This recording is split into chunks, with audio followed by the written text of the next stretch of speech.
Mary Little, and I'm a traditional fibrous plasterer from Surrey. I've been in my trade now since, I was like a little kid, but I've been working professionally for about 10 years, like really putting myself out there with my plaster work. I was trained by my dad and my brother. They're both masters and mould makers and plasterers. So they've taught me everything I know, really. Amazing. Well, welcome to the podcast, Mary. It's great to have you on. Your work's incredible, and I love that it's so traditional and just different. These are the types of trades that I feel are dying out now. So it's great to see people still doing it, and especially a female. So yeah, how did you get into it? Did you follow your father's footsteps then? Yeah, so I got into like traditional fibrous work by just following my dad and my brother around. I think I followed my brother around more than my dad. And so yeah, it's sort of just become a thing. I'd jump in the van and be like, I want to come to work too. I want to come to the yard. So yeah, like on weekends, I didn't really want to stay at home and with the girls, like with my sisters. I wanted to go out with my dad and brother, and I was always very creative, like little kid, making things and drawing and painting. So I think, it was just like the mess of the yard and making like beautiful things. And I was just really drawn to it from like a young age. Okay. Like I said, I've always been quite creative. So yeah, I think it was quite natural for me to just come in the yard and pick out little moulds. I used to make my mum like little flowers and things and take them home to her. And yeah, and then when I got big enough, my dad, he sort of was like, she has got a real good natural talent at this. And he gave me a splash brush and he said, right, we're going to teach you how to cast now where your big brother is. And I was I remember I was so excited. I was like, yes, I couldn't wait, It was like I was one of the big boys, Brilliant. being allowed to cast cornice. And yeah, since then, I just absolutely loved it. Stick to it. It is like a proper passion. I think it's real important when you love your work. You got to love your work to be happy. Absolutely, 100%. So it sounds like you were thrown in the deep end then, just crack on with it. Yeah, always on my dad and brother. Yeah, like there's no princess treatment for me around here. I've always been taught like, well, I've been treated like one of the boys always, and I've always, had to keep up. And obviously, I've had to ask for help throughout my whole life. Like, I can't be as physically strong as the men. Obviously, I'm a woman, but I can do my best and try and keep up as best as I can. And I know when I need to ask for help, even though I don't like asking for help. But if I need to, I will. But yeah, it's just all about learning and adapting, really. And I think as well, in a trade, like a proper, like traditional trade, it's such like a man's area. You got to be mentally strong for it and all. You got to just keep pushing yourself, all the time. It's nice to hear that you've got an open mind to asking for help, even though sometimes you may not like asking for it, but you know that sometimes you need a helping hand from someone, your dad or your brother, because it can be difficult as a woman in the trades to ask for that help, especially when the help is likely to come from a male. Course, but they've got to appreciate and respect you for that as well. Absolutely. Sometimes my brother will turn around and he'll go, "Oh, leave off, you can do that yourself, stop being stupid." I'm having a lazy day, I'm like, "Oh God, I really can't be bothered today." And he's like, "No, you can do that, don't be silly." But other days, he's jumped straight to it, and they can ask me for help whenever they can as well, and I'm always there to help them. So it works both ways. You just got to have that good relationship with the boys in the yard, really. 100%. My dad and brother obviously can't help it. I'm the annoying little sister. They've got to help me. They've got a choice. Brilliant. So what are the different types of mouldings and projects that you work on specifically in your yard there? Yeah, so we do a lot of different stuff, really, Laura. So we've got obviously like our online shop, and we sell like stock item cornices, so people can just go on there and buy like a ceiling rose for their living room or a few lengths of cornice. You can buy columns from there. We've got a massive range on there, but obviously our traditional side, which is our more bespoke side, is that we do the match to existing. So we go into like a grade listed building, get a piece of cornice down, bring it back to the yard and remake the mould, and that's a massive process, and that's obviously one of the most difficult things that we do, but that's me and my brother's sort of like favourite projects because it's different from the everyday. We absolutely love that. And there's nothing more beautiful, you go into like these big old houses and you see these cornices and they're covered with like layers and layers of paint. You can't even see the detail on them, it's mad. And we take them down, we bring them back to the yard, strip the paint off them, remake the mould, and it's like a different cornice.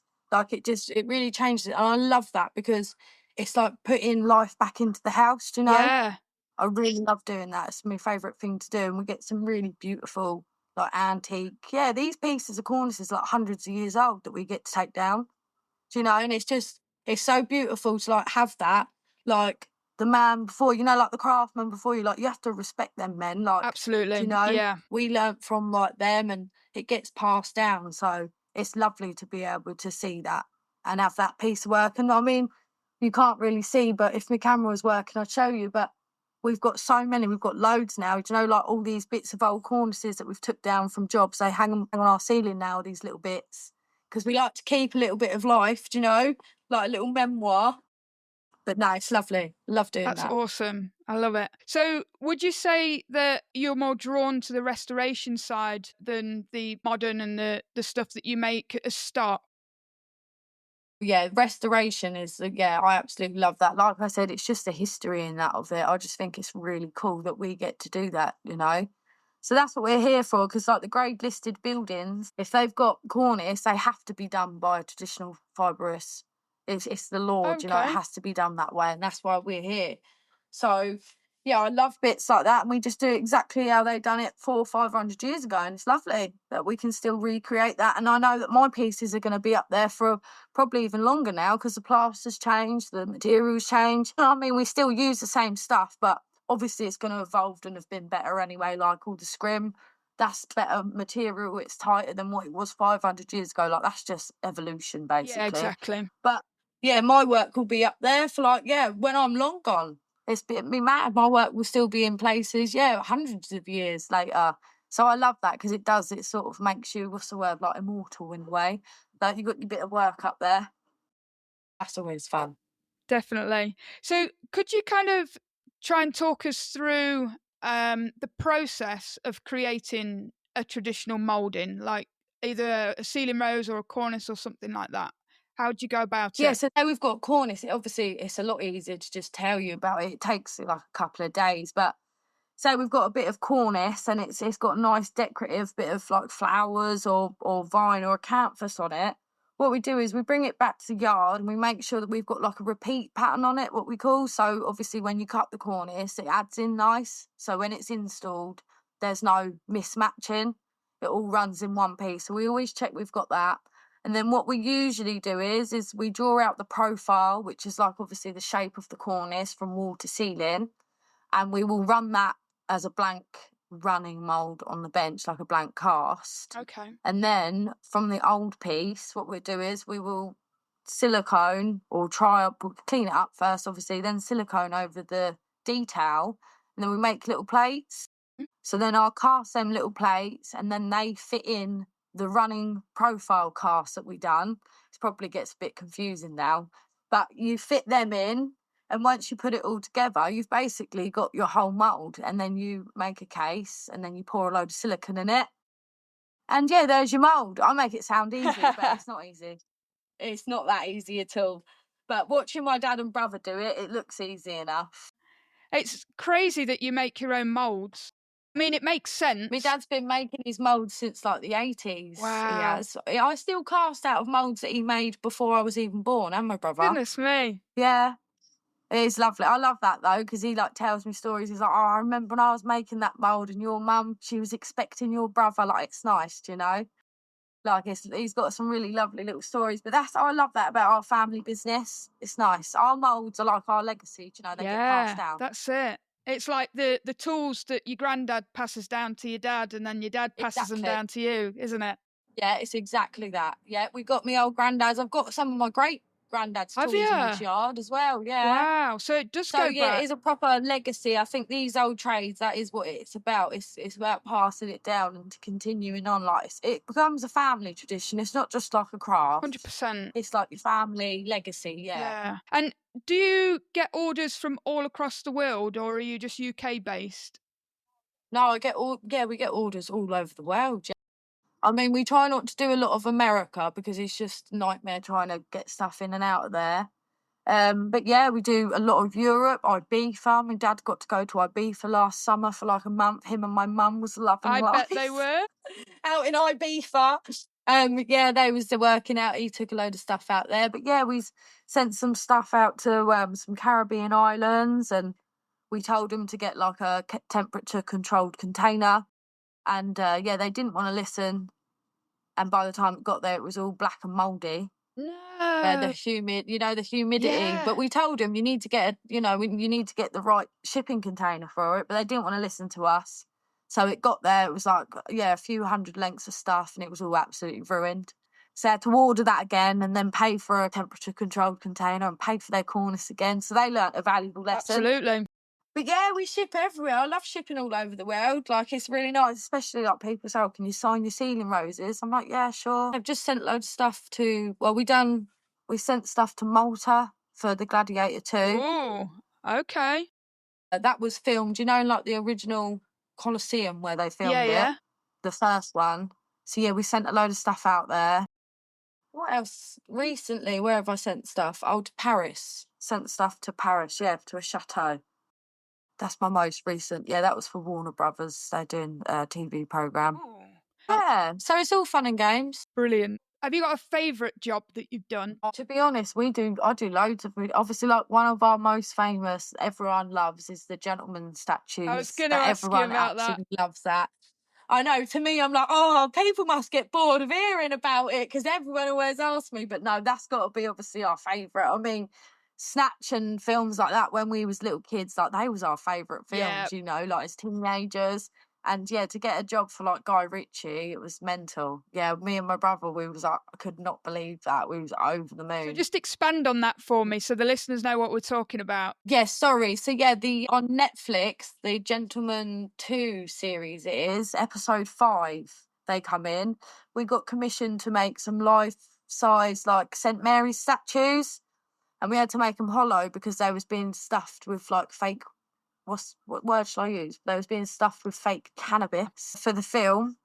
So yeah, that was great. They bought like a little tiny statue of St Mary from like a car boot in Wales, I think the lady said. And yeah, they said, so we've got this statue. We was like, yeah, bring it to us. So my brother got her on the bench and put a load of clay on it, and we put her on like a stand and made this and that, and we moulded it. It was a right laugh. We did. I remember though, it was like January and it was freezing cold in our yard. It was so cold. And me and my brothers there, I remember my fingers being so cold. I was like trying to hold like silicone pots and that. It was fun though. We did have a right laugh. We did that. I think it took us 3 months to do all that. It was to make the mould, and then we made like 20, I think it was 27. My brother reckons it was 25, but I thought it was 27.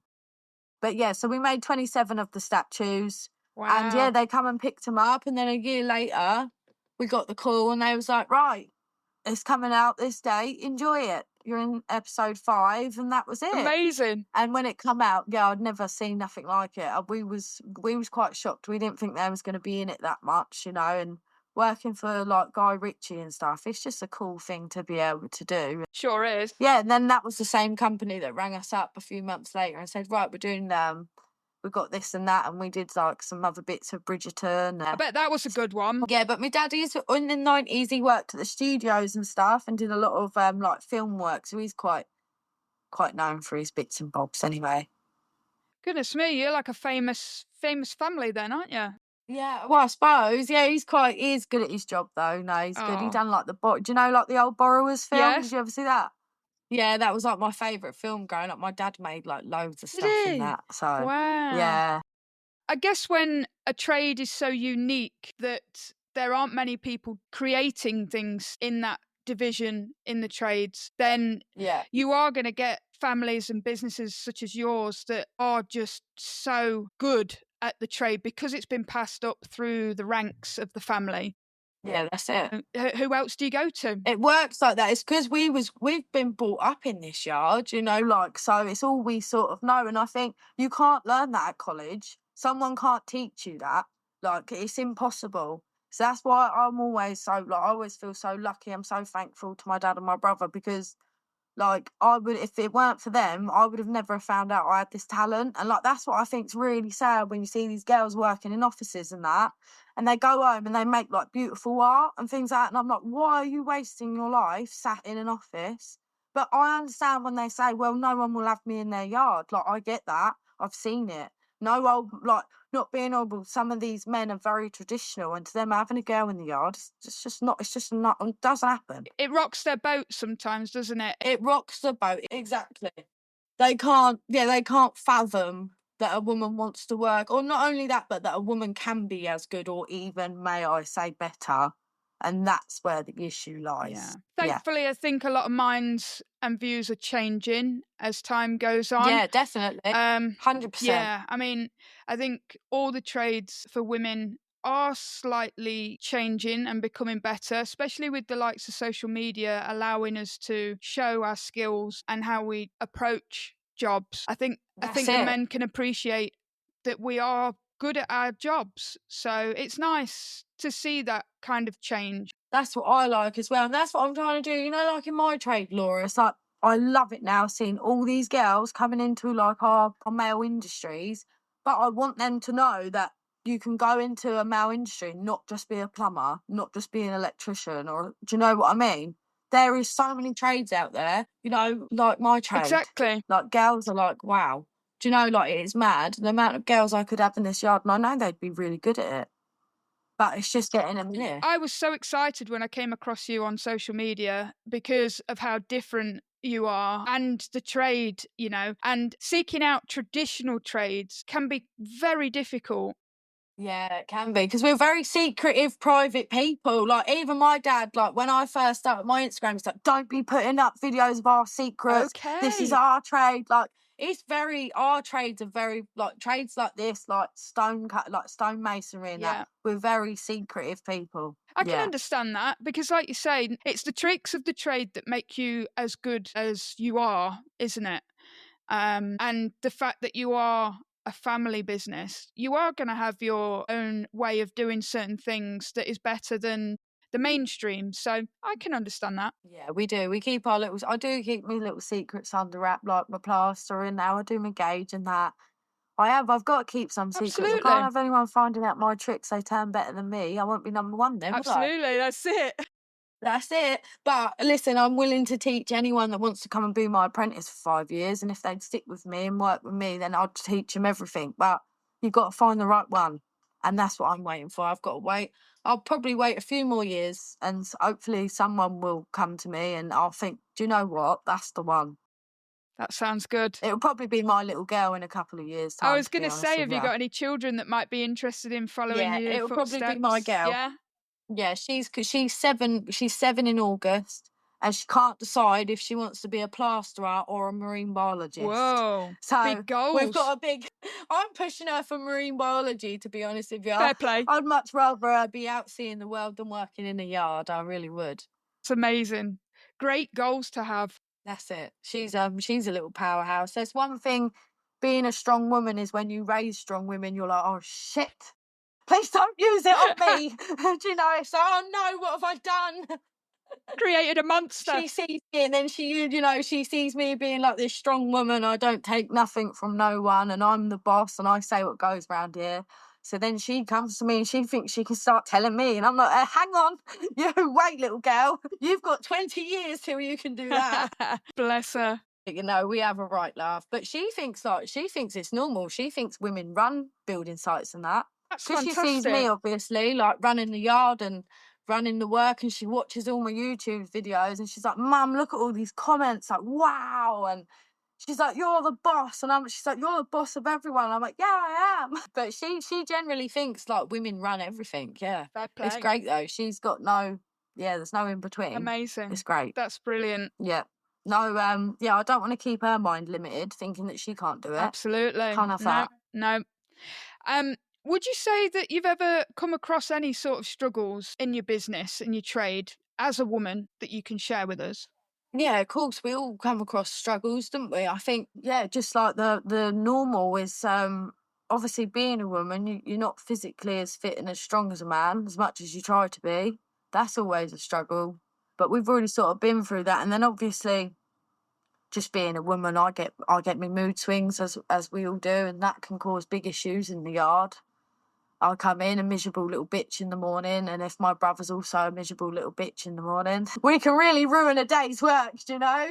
So we have struggles, but that's very rare that happens. We've grown up now, you know. Do you get many customers come to the yard? Is it a place where customers can come, or do you get all of your orders over the phone or the Yeah, internet? to be honest, we invite, so like our customers, you know, if we're doing bespoke jobs, like for massive jobs in London, people want to see where their money's going. So of course we invite them because this work's not cheap, molds are not cheap, you know.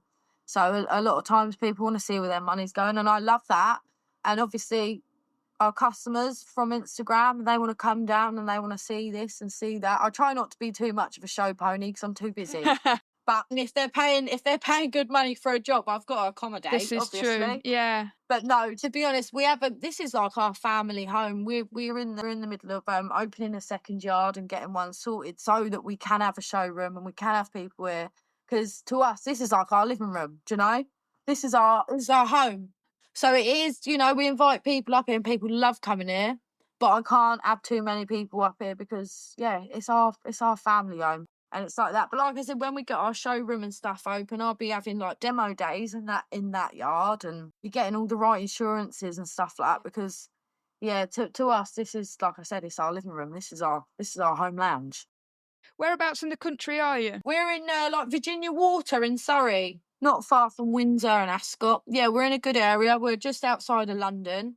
I say I'm in London. We technically are London, but we're just out a few miles. Cool. But to be honest, living in London, that's a nightmare for me. Working in London, that's a nightmare for me. But my dad and brother, all our jobs are basically London. That's where our work is. We couldn't be any more, you know, we couldn't be in a better place, really. London is the main hub for fibrous plasterwork. That's it. With all the listed buildings. Exactly that. And there's always something needs doing in London. So we're always busy. Well, that's good to know. That's good to know. Yeah. Definitely. So just kind of switching to the social media side of things, you mentioned your YouTube channel. Do you use social media as quite a big part of connecting with people, or do you use it more To be for honest, business? the social media thing is really funny for me. It was me, to be honest, it was actually my younger sister a few years ago. She said, Mary, you need to start putting your work out there. Like, the things you do is amazing. And I will, honestly, Laura, I said to her, no one will care about my work. Like, no one's going to care. Do you know, like, I've just had it in my head, like, I've always been in this yard. My dad and brother have always just get your casting boots on and get to work. Like, you're here now, that's it. But I thought, no, do you know what? Maybe she is right. Maybe people will be interested in actually seeing what I do. So, yeah, she started helping me, and she was like, I said, I don't want to be on there. Like, I don't want people to see me, because I used to be proper, like, unconfident, shy. To be honest, I used to not even tell people I worked in the yard, because I'd be like, people are going to think I'm like a tom. I was always a tomboy anyway, do you know? But when you're growing up like a teenager, it's difficult, isn't it? It really is. So I used to keep myself proper private. And I used to be like, not embarrassed, but I don't know, I did. I sort of didn't want people to know I worked in a dirty old man's yard. And then, I started putting my videos up of just my work. And I was like, oh, shit, people do actually like my work. Like, they're real interested in it. And then she was like, you should put a video up of you, like, making something. And I was like, don't be so stupid. And we went from there. I put up a video, and that was it. And then one video I put up, it got 20 million views. Whoa. In like a month. That's mental. And that was that. It was bang, done. Yeah. And it just went on from there, really. But I'm not very like sociable or anything like that with the social media. I try and keep myself quite private. I don't do a lot of talking on there, which I need to be, but that's sort of what YouTube's for. Yeah, exactly. I mean, if you're already doing YouTube, then you can have a mix of the two. I'll probably keep my YouTube for like my talking and more longer process videos. Yeah. I think Instagram, people don't want to watch they just want bang. Yeah, they do. They want to see the finished product, they want it done. Thank you, bye. Do you know? Where people on YouTube, they want like the whole process. They want to sit there with a cup of tea. They don't want to listen to your life. That's it. Yeah. Yeah. It sounds like you've got a nice balance anyway, so I wouldn't fret too much about expanding onto different stuff on your Instagram anyway. Yeah. Oh, yeah. To be honest, people try, people are like, oh, you should do this, you should do that. I just say to them, listen, I'm happy doing what I'm doing. Yeah, exactly. If what works for you, then that's fine, isn't it? Yeah. Listen, it ain't going so bad so far, is it? I'm doing all right. I'm just happy. I just love it when I don't really care if people say what they want about me as a person, but I just love it when people appreciate my work. And it's when I read the nice comments from men on there, and they say, wow, you can tell, like, you are dedicated, and because, if you know this job, you know how difficult it is. People that don't know plaster, they're like, oh, it's easy. I'll just fucking wax and plaster in a mould. It's not that at all, mate. Do you know? And it's nice. I love it when I see, like, random men on my post and they're like, you're really dedicated to your craft, like, well done. I love that, because I'm like, thank you, that's proper respect. They're not saying, oh, I like your ponytail or I like your shorts. You know what I mean? Like, I hate that shit. Like, leave me alone. Like, if I want to wear a bikini at work, I can. I wouldn't, because my dad would beat me if he saw it on the internet. I wouldn't, but still, do you know what I mean? Like, even in my shorts and my gym vest, it's taken 3 years for my dad to get used to that. But I'm like, Dad, like, I don't care. I can wear what I want at work. It's not up to anyone else. I'm not doing it for views on the internet. My work speaks for itself. I can wear 5 layers and some manky old overalls and I still get the same views. Yeah, Do you know? exactly. It's just who tends to comment on Yeah. that video at that time. Yeah, that's it. definitely. Facebook's wild. Oh, yeah, It's jungle it out is there. savage. Yeah. So I was going through your Instagram a little bit, obviously, because I've got to get to know you a bit more. And I saw that you've got a couple of, am I right in saying affiliations with brands? Yeah. So I saw last year you did an ad for B&Q, Trade Point. Oh yeah, I'm with them. I'm signed with them. I think for 3 years or 5 years. How did that come about? Yeah, so that was for the Trade Point. Yeah, that was fun. So they've got me, like, yeah, it's just women. It was like a few of us tradies went up there and we did some pictures and some videos. That was good. Love doing things like that, really, because it's nice, like, for kids to see it, like little girls and that, like, be friends. She was like, oh, my nieces saw you and they absolutely loved it, and like, that's lovely. Like, I love that. What else have I done? I've done a few bits for Stabila. I don't really do anything for them, not this year. Last year I did. I just find it really hard. Like, I get offered a lot of collaborations, but I actually turn quite a lot down, because to me, if I don't use it every day or 3-4 times a week, it's no good to me. Yeah, exactly. Like, I can't make you any content. Like, I love, obviously, spirit levels, I'm always using them, but only when I'm on site. If I'm doing install and things like that, or straightening out a mould, I'm not doing much measuring, bits like that. Like, I appreciate, I love working with them guys, do all the content I can, but there's some things that I do have to put my foot down and say, like, no, thank you very much. I really appreciate it, but I'm not just going to take your money and make some shit video. Like, that's not me. I'm a real person. Like, fair enough, everyone else do what they got to do, but I won't take on collaborations if it don't fit with me. That's absolutely fair, because I mean, also, if it's not something that you're going to use whilst you're doing your trade, then you've got to take time out of your day to then make that content for that brand, and you might not have the time. And I want to make the best content, like, you want to do the company justice. If they're paying you money and giving you product, you've got to give them something. Exactly.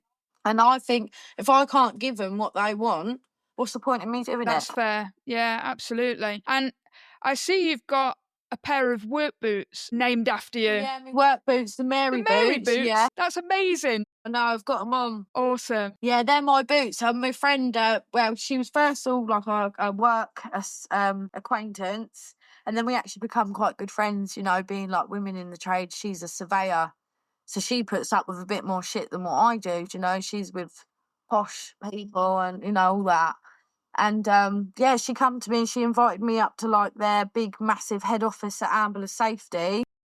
And we had a lovely, like, PR day, tried on loads of boots, and she said, right, these are our new boots and we're going to call them the Mary boots. What do you think? Oh my God, they're the best. And they are really, absolutely love them. Yeah, they're really cool. But before they made them, they, was asking, what would you like in a pair of boots and what do you find? And they're honestly, I've got to say, like, my whole life, it's funny because I always, like, me and my dad talk about it quite a lot. When I was, like, younger, he used to have to take me down to, like, Screwfix and Wickes and buy me, like, the boys' boots, and they was always so uncomfortable because obviously they don't fit me right, because you couldn't actually buy women's boots in them places. And then they started catching on, and you'd be able to buy a pair of women's Dickies boots or Dewalt boots but still, Not the best.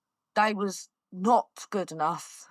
They did make, like, I'm sure they made them less good on purpose, you know, not on purpose, but maybe thinking women don't do as much Yeah, they're work. not going to wear I used to go these. through 3 or 4 pairs a year, like 3 or 4 pair of work boots a year. Wow. Yeah, and I've had these now. I've had 2 pairs of these. I've got a nice pair for sight, and I've got my yard pair. And yeah, I've had these for well over a year now. Nice. There you go. Unbelievable! Quality. I absolutely love them. Like, I'm not just honestly. I say it to everyone. I'm not just saying it because they are the Mary boot. They are the best pair of work boots I've There you had. go. The 100%. fact that you've had them so long, just they talk for themselves, don't they? Them. Yeah, it does. They're the comfiest pair of work boots. Like, yeah, my ankles used to get rubbed to death and things like that. But these are lovely. Yeah, I'm really happy with these. There's nothing worse than uncomfortable workwear. Oh, imagine it though, being like February, there's ice, it's freezing cold, and you've just got water running down into your socks and that. Like, there's nothing worse, you know? And these boots, they're 3M insulated, they've got memory foam in them, they're the best. Memory foam. Very Yeah. nice. Yeah, memory foam, they're a proper nice pair of boots. Awesome. I saw that you went, well, I didn't see, you told me, you went to the installer show this year, didn't you? Yes, I did. I went with CT1, invited me up there the Wednesday. Yeah, well, to be honest with you, yeah, it was CT1, but it's actually Nicola there over there. Yeah, she's a very good friend of mine, and we actually, yeah, we become friends not through work, which was nice. We actually met on, you know, on Instagram and stuff, but we just generally started chatting, and you know, you just meet someone, you just click. That was it. Like, yeah, we just clicked, and we literally just become best friends. I love her to death. Like, yes, she's that woman, top woman. She really is. She's lovely. Like the whole family, her and her dad. Yes, it's like being when I'm sat there chatting with her dad. It's like being sat there with my dad. Do you know? Like, it's one of them. They really do involve you in like the family. They're a great company. That's lovely. Yeah, I love spending time with them. Like, I really do. That's great. And the show was good, was it, this year? Yeah, to be honest, I've never done anything like that before. It's not really my thing, but because my besties was going to be there, Nicola and Kimmy, and James Stonedresser, I thought, oh, I've got to go and see them. And yeah, it was nice. It was nice. It was nice to see everyone because I don't really socialise with the whole Instagram situation. I'm quite a private person. It's like loads of people are like, oh my God, it's Mary, like, you're Mary, like, you the plasterer? I'm like, no, I'm not. And they're like, yeah, you are. Sunglasses on, like. Yeah, like, no, it's not me. And that, but it was nice meeting everyone. Like, everyone's like, I love your work and stuff. So that's really nice. It's nice putting like faces to the names, I suppose. And it was really cool, all the stuff there. Do you know, it's lovely seeing it all. And I just like seeing people passionate about their stuff. Do you know, it's nice. Definitely. I think these shows that they put on, they do give you that option to push yourself out of your comfort zone, don't they? Because like you say, if you're not really comfortable around a lot of people because your job is quite solitary maybe, or you work in a very small team. Yeah, that is it. I work on my own almost every day. I love being on my own. So yeah, it's a big jump. Yeah, it is. And it does make you nervous because some people can see, well, let me say this a different way. Some people follow others on social media, and when there's such a high standard of work that they put out there, they almost get a little bit of a celebrity status in some people's eyes, don't they? And it can become quite nervous for you to go to these shows because you just think, well, I know I'm just a normal person. And you see all these other people that you've seen on social media and you think, well, I can't go and say hello to them. But again, they're just a normal person as well. They're just normal people. Madness. Yeah. It's like I was in Aldi the other day packing some more shopping and that some man come up to me and I was like, oh no, here we go. Do you know, like, I could see him, I thought, oh no, fuck's sake. I'm trying to pack me a bit of mints and that in my bags. And he's like, excuse me. But you have to give these people the time of day. You have to appreciate them. Like, sure, he's coming up to me and saying, like, your work, like, I've never seen work like it. And I'm like, thank you, mate. Like, I appreciate it. Like, it's nice, you know? So yeah, you do. You have to be like that, don't you? You have to. I love giving everyone the time of day, but that's my problem. I'll then stand and chat with them for 5-10 minutes because I'm that type of person. Do you know, like, I love giving people my time of day, especially if they come to me and just want to tell me that they appreciate my work. Of course, you know, like, you've got to give them that 5 minutes. Yeah, absolutely. So it's always nice. But yeah, it is always a bit strange. It can be. Of course. Right, we've got to the point of the show where I like to do a quick fire question round. It's like a this Yeah. or that. So there's 2 options. If you feel like you want to expand on your answer, please do. All We're right going to then. go for it. So, driver or passenger? Oh, driver. Always. Cornice or Corbels? Cornice. Tea or coffee? Tea. Or 100%. yeah, 2 sugars type of girl. Don't do coffee. Yeah. Only do tea or Coke. Like Coca-Cola, Okay. obviously. Jesus Christ. Calm down, calm Mary, down. Calm down. Ornate or simplistic moulding? Ornate, always. Sunshine holiday or a cold holiday? Sunshine, even though I really want to go skiing. Yeah, have you never been before? No, never. Do some lessons before you go, because then you don't waste your time there doing lessons. Lime plaster or modern gypsum? Gypsum. Cats or dogs? Dogs. You've got 2 dogs, right? I have. I'm not a cat person. Cats hate me and I don't like them. They just always hate me. Cats are rude, aren't they? They're so rude. I think that as Yeah. well. They come up to you and give you, like, make out you're your friends. You see them the next day and they hate you and, like, attack you. I was like, fucking, you was my friend yesterday. Like, my neighbour's got 2 cats and they're amazing. They are lovely. Yeah. But yeah, sometimes it's like they're just not interested. But an hour later, it's rude. like, oh, I love you.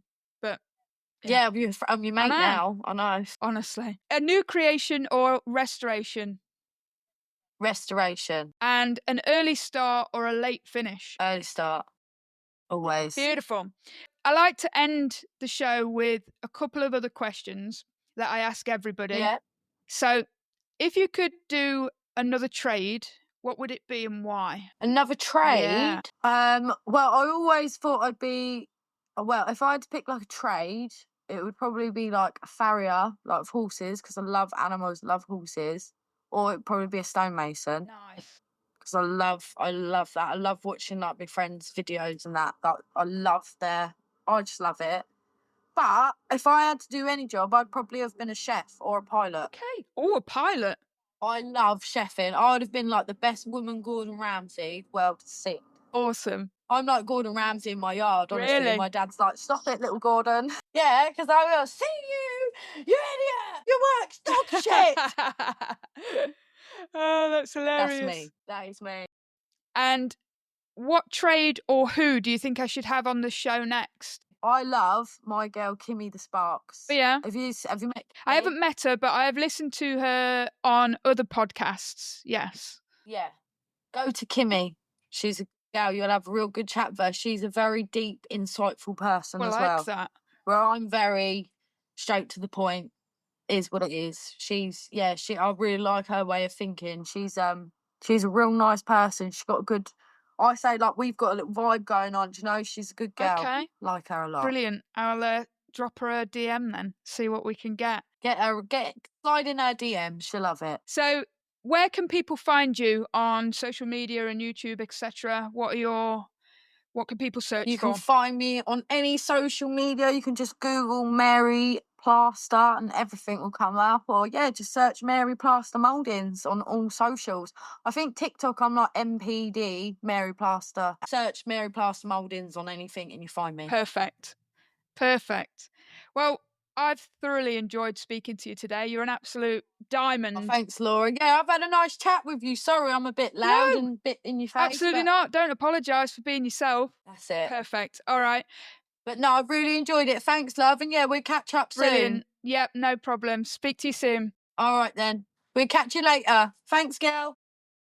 Hey, don't go yet. I just want to say a quick thank you for listening to this episode. And if you want to hear more from awesome tradeswomen, don't forget to drop me a like or a follow so you don't miss out on future episodes. See you next time on Life of a Female Tradie.